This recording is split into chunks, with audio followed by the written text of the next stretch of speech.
Corona से ठीक होते ही मुख्यमंत्री ने सबसे बड़ा एक्शन ले लिया है।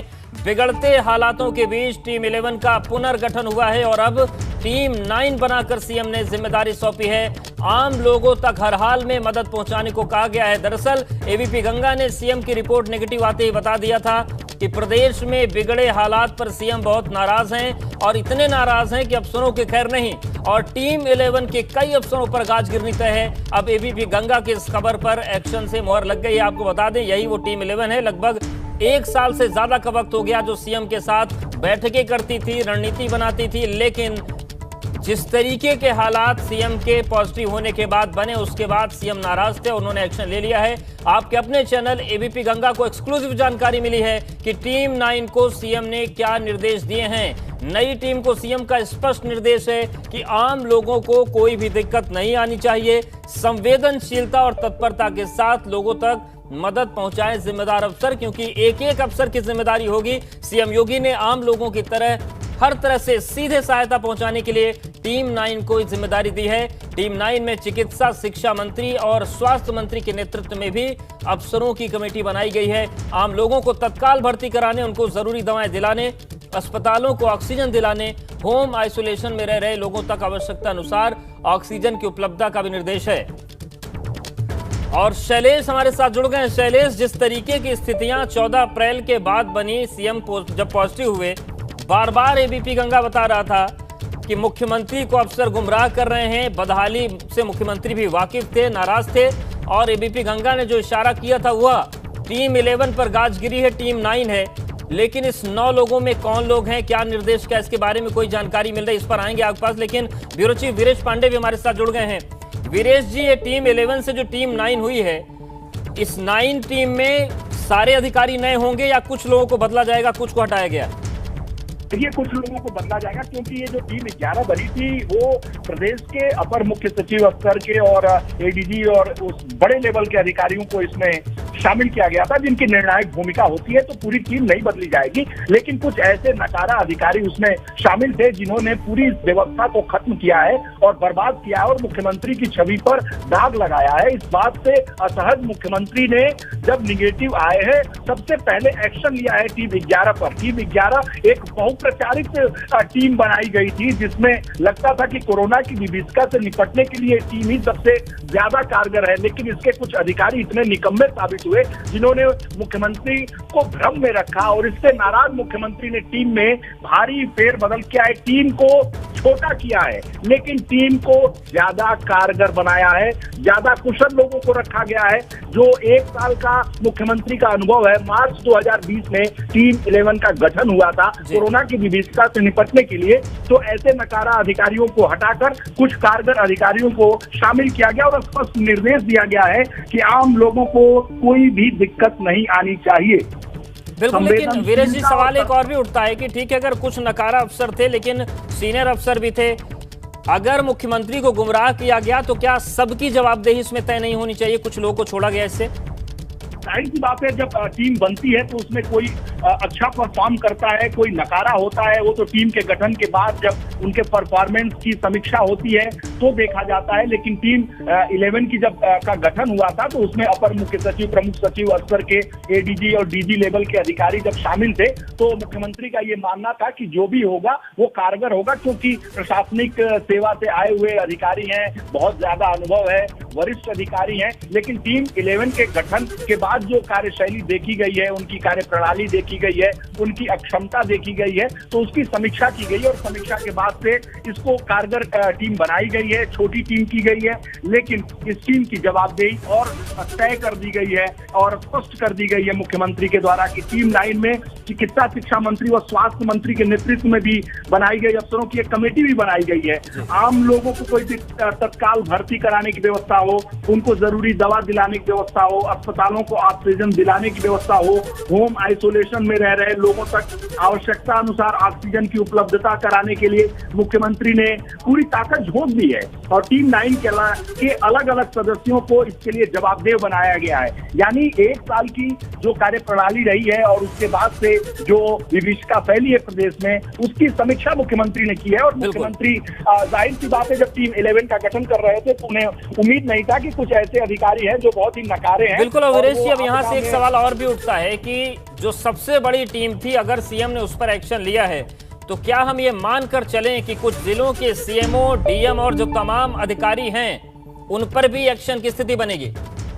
देखिए, सोर्सेज और उच्च पदस्थ सूत्रों की माने तो जब कोरोना पॉजिटिव मुख्यमंत्री थे और 5 कालिदास आवास में क्वारंटीन थे, तो निश्चित रूप से वहां से खबरें छन कर आ रही थी। अपने सीएम कार्यालय के कई अधिकारियों से उन्होंने कहा था कि कई जिलाधिकारी और ऐसे सीएमओ हैं जो बहुत ही लापरवाही बरत रहे हैं और उनकी वजह से सरकार की किरकिरी हो रही है।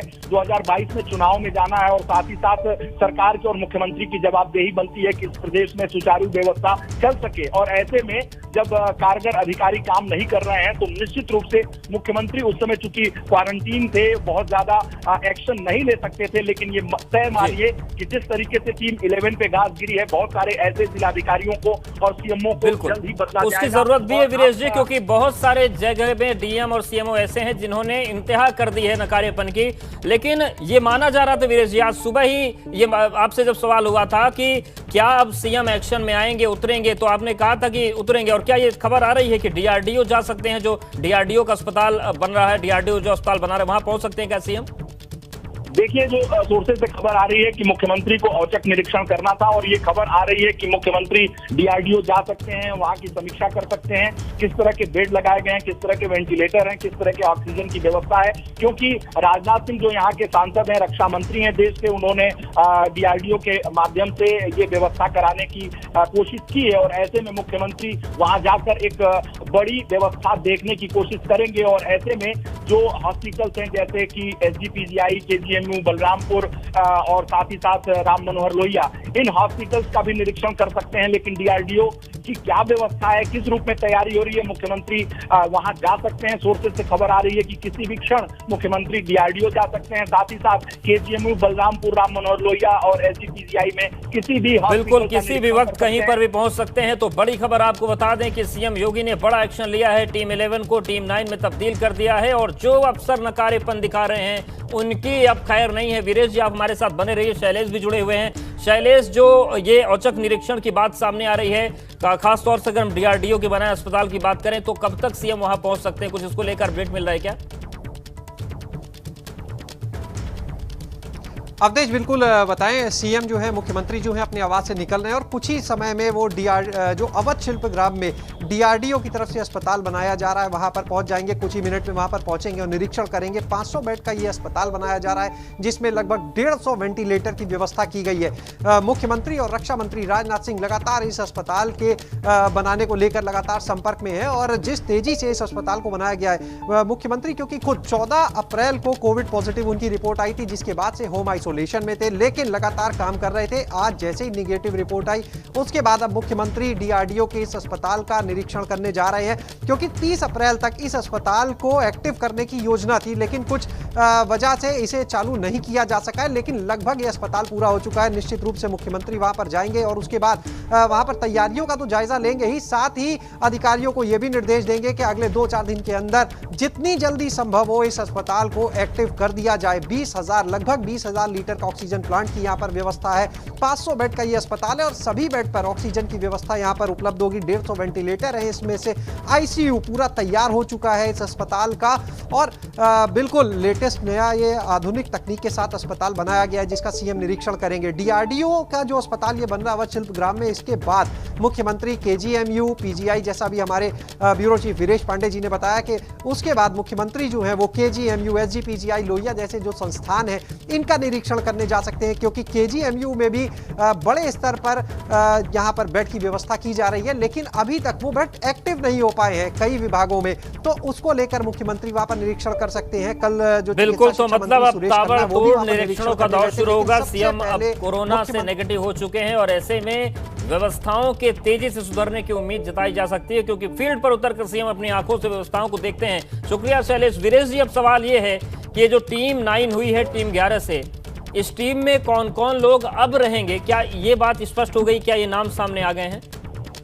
देखिए, कुछ ऐसे अधिकारी हैं जिनके नाम तय हैं कि वो रहेंगे ही रहेंगे, जैसे अपर मुख्य सचिव गृह अवनीश अवस्थी, अपर मुख्य सचिव सूचना नवनीत सहगल, अपर मुख्य सचिव मुख्यमंत्री एससी गोयल और साथ ही अपर मुख्य सचिव अमित मोहन प्रसाद। ऐसे जो अधिकारी हैं वो रहेंगे। ADG law and order Prashant Kumar और डीजीपी एससी अवस्थी, ऐसे तमाम ऐसे अधिकारी बने रहेंगे जो जिनकी छवि अच्छी है, जो कारगर है, जो बेहतर तरीके से काम कर रहे हैं, कोऑर्डिनेशन स्थापित कर रहे हैं, अपनी जान हथेली पर लेकर इस प्रदेश को बचाने की कोशिश कर रहे हैं। लेकिन बहुत सारे ऐसे नकारे और निकम्मे अधिकारी हैं जो केवल और केवल टीम 11 की शोभा बढ़ा रहे हैं, वहां की खबरें लीक करते हैं और साथ ही साथ जो भी उनको दायित्व दिया जाता है उसका निर्वहन वो बेहतर तरीके से नहीं कर रहे हैं। 1 साल से ज्यादा की समयावधि में मुख्यमंत्री ने उनकी कार्यप्रणाली को देखा है और निश्चित रूप से उनको सजा मिलेगी उनकी करनी को। जिस तरह से उन्होंने किया है, प्रदेश के लोगों के साथ खिलवाड़ किया है, जनता के साथ खिलवाड़ किया और अपनी जो कार्यप्रणाली है उसको नहीं सुधारा है, ऐसे में मुख्यमंत्री उन पर एक्शन ले सकते हैं। सोर्सेज से खबर आ रही है कि मुख्यमंत्री 1-2 दिन के अंदर कई जिलों के जिलाधिकारियों को हटाने वाले हैं, साथ ही साथ सीएमओ को हटाने वाले हैं और टीम 11 के जो वरिष्ठ अधिकारी हैं जिन्होंने बहुत ही नाक कटवाई है मुख्यमंत्री और मुख्यमंत्री कार्यालय की और टीम 11 की, जो बहुत ही बहुप्रचारित टीम स्थापित की गई थी जिसकी चर्चा पूरे देश में थी।